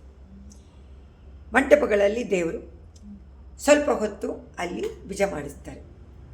ಇದಕ್ಕೇನಂತ ಕರೀತಾರೆ ಉತ್ಸವದಲ್ಲಿ? ಮಂಟಪೋತ್ಸವ ತಾನೆ. ಅವ್ರ ಮನೆಯಲ್ಲಿ ಸ್ವಲ್ಪ ಹೊತ್ತು, ಇವ್ರ ಮನೆಯಲ್ಲಿ ಸ್ವಲ್ಪ ಹೊತ್ತು, ಎಲ್ಲರ ಮನೆಯಲ್ಲೂ ನೀವೆಲ್ಲ ಬನ್ನಿ ನಾನು ರಥದಲ್ಲಿ ಏರ್ತಾ ಇದ್ದೀನಿ, ಸ್ಪೆಷಲ್ ರಥೋತ್ಸವಕ್ಕೆ ಮುಂಚೆ ಮಂಟಪ ಉತ್ಸವ ಮಾಡ್ತಾರೆ. ಆ ಮಂಟಪದಲ್ಲಿ ಕರ್ಕೊಂಡು ಹೋಗಿ ಅಲ್ಲಿ ಬಿಜ ಮಾಡಿಸ್ತಾರೆ. ಅಲ್ಲಲ್ಲೇ ಸ್ವಲ್ಪ ಹೊತ್ತು ದೇವರಿಗೆ ಉಪಚಾರಾದಿಗಳನ್ನೆಲ್ಲ ಅವರಿಗೆ ಏನೇನು ಉಪಹಾರಗಳನ್ನು ಕೊಡ್ತಾರೋ ಎಲ್ಲ ಇದು ಸಂಚಾರ ಪದ್ಧತಿಯಲ್ಲಿ ವಿವರಣೆ ಮಾಡಿದ್ದಾರೆ. ಕರ್ಕೊಂಡು ಬಂದಾಗ ಆ ಸಮಯದಲ್ಲಿ ಎಲ್ಲ ಭಕ್ತರು ಅವ್ರ ಮನೆಗೆ ಯಾರ್ಯಾರು ಇರ್ತಾರೋ ಅವರೆಲ್ಲ ಬರ್ತಾರೆ, ಬೀದಿನಲ್ಲಿರೋರೆಲ್ಲ ಬರ್ತಾರೆ. ಎಲ್ಲರೂ ಬಂದು ನೀನು ಕರ್ಕೊಂಡು ಬರುವಂತಹ ನಡಿಗೆಯನ್ನು ನೋಡ್ತಾರೆ. ಅವ್ರ ಮನೆಗೆ ಬರಬೇಕಾದ್ರೆ ಜೋರಾಗಿ ನೋಡಿದ್ರ, ನಮ್ಮ ಮನೆಗೆ ಬರಬೇಕಾದ್ರೆ ಓಡಿ ಬಂದುಬಿಟ್ಟ ಅಲ್ಲಿಂದ ಇಲ್ಲಿಗೆ ಅಂತ ಅವ್ರ ಮನಸ್ಸಿಗೆ ಬರುತ್ತೆ. ನಮ್ಮ ಮನೆಗೆ ಅಲ್ಲಿಂದ ಇಲ್ಲಿಗೆ ಬರಬೇಕಾದ್ರೆ ಒಂದೇ ನಿಮಿಷದಲ್ಲಿ ಬಂದುಬಿಟ್ಟ, ಅಲ್ಲಿ ಮನೆಗೆ ಹೋಗ್ಬಾದ್ರೆ ಎಷ್ಟು ನಿಧಾನಕ್ಕೆ ನಡ್ಕೊಂಡು ಹೋಗ್ತಾನೆ, ನನಗೆ ಇಷ್ಟ ಇಲ್ಲ ಅಂತ ಕಾಣಿಸುತ್ತೆ. ಮನಸ್ಸಿನಲ್ಲಿ ಭಾವನೆ ಉಂಟಾಗುತ್ತೆ. ಅದೆಲ್ಲ ಆ ಒಂದು ಇದರಲ್ಲಿ ಉಂಟಾಗತ್ತೆ. ಅದರಿಂದ ಅವ್ರಿಗೆ ಪರಮಾತ್ಮ ಬೇಗ ಬರ್ತಾ ಇದ್ದಾನ ನಿಧಾನ ಬರ್ತಾ ಇದ್ದಾನೆ ಅಂತ ಆ ಧ್ವನಿಯಿಂದ ಗೊತ್ತಾಗುತ್ತೆ, ಆ ಶಬ್ದ. ಅದರಿಂದ ಮಾಡಿಬಿಟ್ಟು ಕರ್ಕೊಂಡು ಬರ್ತಾಳೆ. ಆಮೇಲೆ ಮೌನ ಇಲ್ಲಿ. ಈಗ ಅವ್ರ ಮನೆಯಲ್ಲಿ ಬಿಜ ಮಾಡಿಸಿದಾಗ ನಡೀತಾ ಇಲ್ವಲ್ಲ, ಸೊ ಏನೋ ನಾದ ಇಲ್ಲ, ಅದನ್ನು ತಗೊಂಡಿದ್ದಾರೆ. ನಿಲ್ತೀಯ ಆ ಸಮಯದಲ್ಲಿ ಭಕ್ತರೆಲ್ಲ ಯೋಚನೆ ಮಾಡ್ತಾ ಇರ್ತಾರೆ, ಬರೋದು ಹೇಗೆ, ಹೋಗೋದು ಹೇಗೆ, ನಿಂತಿರೋದು ಹೇಗೆ, ಎಲ್ಲವನ್ನೂ ಆನಂದದಿಂದ ಅನುಭವಿಸ್ತಾರೆ ನೋಡಿ. ಆದರೆ ಕೆಲವರಿಗೆ ವರ್ಣನೆ ಮಾಡೋಕ್ಕಾಗೋದಿಲ್ಲ, ಆಶ್ಚರ್ಯದಿಂದ ನೋಡ್ತಾ ಇರ್ತಾರೆ, ಮನಸ್ಸಿಗೆ ಏನೇನೋ ತೋಚುತ್ತೆ. ಅದನ್ನು ಆಶ್ಚರ್ಯದಿಂದ ಅವ್ರ ಪಕ್ಕದಲ್ಲಿರೋರು ಕೆಲವರು ಹೇಳ್ತಾರೆ, ಇನ್ನು ಕೆಲವರು ಅದನ್ನೇ ನೋಡ್ತಾ ಇರ್ತಾರೆ, ಆ ಶಬ್ದವನ್ನು ಕೇಳ್ತಾ ಇರ್ತಾರೆ, ಅವರನ್ನೇ ನೋಡ್ತಾ ಇರ್ತಾರೆ, ಅಲಂಕಾರಗಳನ್ನು ನೋಡಿ ಅನುಭವಿಸ್ತಾರೆ. ಎಲ್ಲ ಇಂದ್ರಿಯಕ್ಕೂ ಊಟ. ಹಾಗೆಯೇ ಆಶ್ಚರ್ಯ ಪಡ್ತಾ ಹೊಗಳ್ತಾರೆ, ಕೆಲವರು ನಗ್ತಾರೆ, ಕೆಲವರು ಆನಂದ ಬಾಷ್ಪವನ್ನು ಸುರಿಸ್ತಾರೆ, ಮೈ ಪುಳಕಿತವಾಗತ್ತೆ. ಡ್ಯಾನ್ಸ್ ಮಾಡೋಣ ಅಂತ ಕೆಲವ್ರನ್ನ ಕರೆದು ಡ್ಯಾನ್ಸ್ ಮಾಡ್ತಾರೆ. ಪರಮಾತ್ಮನಿಗೆ ನಾದ ನೀರಾಜನ, ನಾಟ್ಯ ನೀರಾಜನ ಎಲ್ಲವನ್ನೂ ಮಾಡ್ತಾರೆ. ಒಬ್ಬೊಬ್ಬರಿಗೆ ಒಂದೊಂದು ತರಹ ಮಾಡ್ತಾರೆ ಅಂತ ಹೇಳ್ತಾರೆ ಇಲ್ಲಿ. ಹೀಗಾಗಿ ಅಲ್ಲಲ್ಲೇ ಒಂದೊಂದು ವಿಧವಾದ ವಿಷಯಗಳಿರುತ್ತೆ. ಒಬ್ಬರು ಮನೆಯಲ್ಲಿ ಉಯ್ಯಾಲೆ ಹಾಕಿರ್ತಾರೆ, ಉಯ್ಯಾಲೆನಲ್ಲೇ ಬೀಜ ಮಾಡಿರ್ತಾರೆ ಅಲ್ವಾ, ಅದೆಲ್ಲ ಉಂಟು ಮಂಟಪಗಳಲ್ಲಿ. ಆಗ ಒಬ್ಬೊಬ್ಬರಿಗೆ ಒಂದೊಂದು ತರಹ ಅನುಭವ. ಮತ್ತು ಅದಾದ ಮೇಲೆ ಮೌನ, ಇವ್ರದ್ದೆಲ್ಲ ಕೇಳಬೇಕಲ್ಲ, ಯಾರ್ಯಾರು ಹಾಡ್ತಾರೋ ಯಾರ್ಯಾರು ಸ್ತೋತ್ರ ಮಾಡ್ತಾರೋ ಅದನ್ನೆಲ್ಲ ಕೇಳಬೇಕು. ಪರಮಾತ್ಮ ಉಪಹಾರವನ್ನೆಲ್ಲ ಸ್ವೀಕಾರ ಮಾಡಬೇಕು. ಅದಕ್ಕೋಸ್ಕರ ಮಂಟಪುಡಿನಲ್ಲಿ ಏನಾಗುತ್ತೆ, ಮಂಟಪಡಿ ಏನಾಗುತ್ತೆ ಅನ್ನೋದನ್ನು ಇಲ್ಲಿ ಅದನ್ನು ಇಟ್ಕೊಂಡಿದ್ದಾರೆ. ಆ ನಾದ ಯಾವ ರೀತಿ ಮಾಡ್ತೀಯಾ ನೀನು, ಯಾವ ರೀತಿ ಶಬ್ದಗಳು ಬರುತ್ತೆ. ಮತ್ತು ಅಲ್ಲಿಂದ ಹೊರಟಾಗ ತಿರ್ಗಾ ನಾದ ಆರಂಭ, ನೀ ಶುರು ಮಾಡಿಬಿಡ್ತೀಯ. ಆವಾಗ ಅಲ್ಲಿವರೆಗೂ ಇವ್ರದ್ದೆಲ್ಲ ಕೇಳಿ ಆಮೇಲೆ ಈ ನಾದ ಆರಂಭವಾಗತ್ತೆ. ಆ ನಾದ ಆರಂಭವಾಗತ್ತೆ, ಎಲ್ಲರೂ ಅವಾಗ ಅವ್ರು ಸುಮ್ಮನಾಗ್ಬಿಡ್ತಾರೆ, ನೀನು ಶುರು ಮಾಡಿಬಿಡ್ತೀಯ. ಮಂಟಪಕ್ಕೆ ಬಂದಾಗ ಅವರು ಶುರು ಮಾಡ್ತಾರೆ, ನೀ ಸುಮ್ಮನಾಗ್ಬಿಡ್ತೀಯ.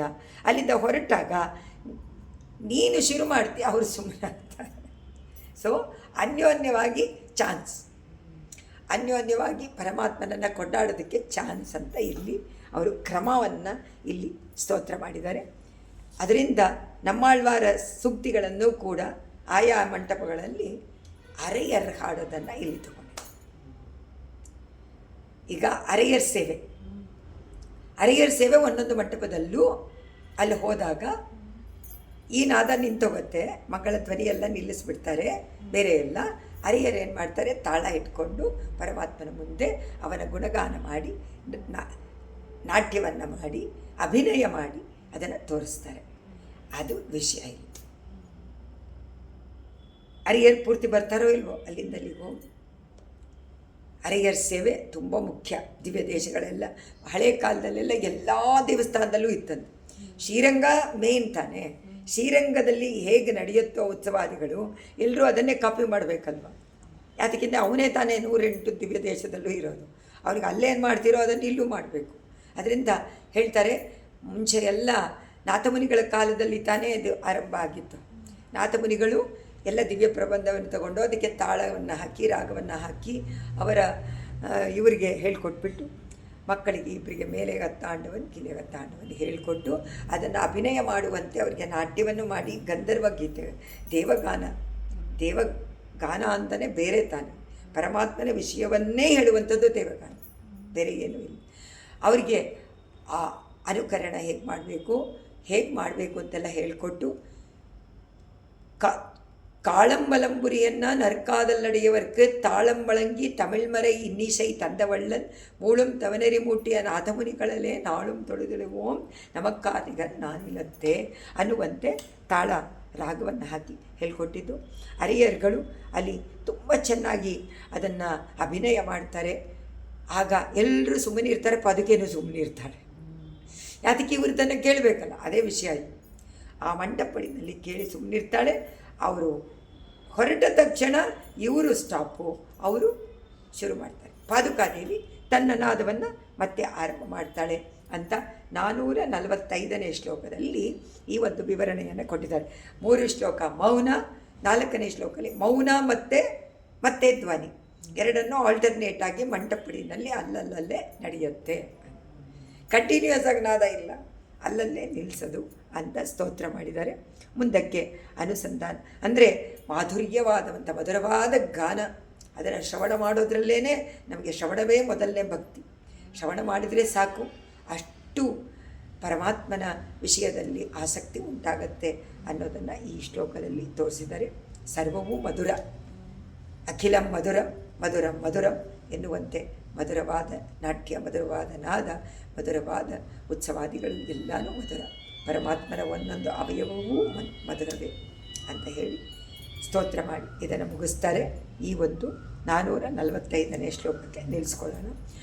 ಜಯತಿ ಯತಿರಾಜ ಸೂಕ್ತಿ ಜಯತಿ ಮುಕುಂದಸ್ಯ ಪಾದುಕಾಯುಗಳಿ ತದ್ವೇದನಾ ತ್ರಿವೇದಿ ಅವಂದ್ಯಯಂತೋ ಜಯಂತಿ ಭುವಿ ಸಂತಗ ಸಂತ ಶ್ರೀರಂಗ ಪೃಥ್ವೀಶ ಚರಣತ್ರಾಣಶೇಖರಾಗ ಜಯಂತಿ ಭುವನತ್ರಾಣ ಪದ ಪಂಕಜರೇಣವಗ ಕವಿತಾರ್ಕಿಕ ಸಿಂಹಾಯ ಕಲ್ಯಾಣ ಗುಣಶಾಲಿನೇ ಶ್ರೀಮತೆ ವೆಂಕಟೇಶಾಯ ವೇದಾಂತ ಗುರವೇ ನಮಃ. ಸರ್ವಂ ಶ್ರೀಕೃಷ್ಣಾರ್ಪಣಮಸ್ತು.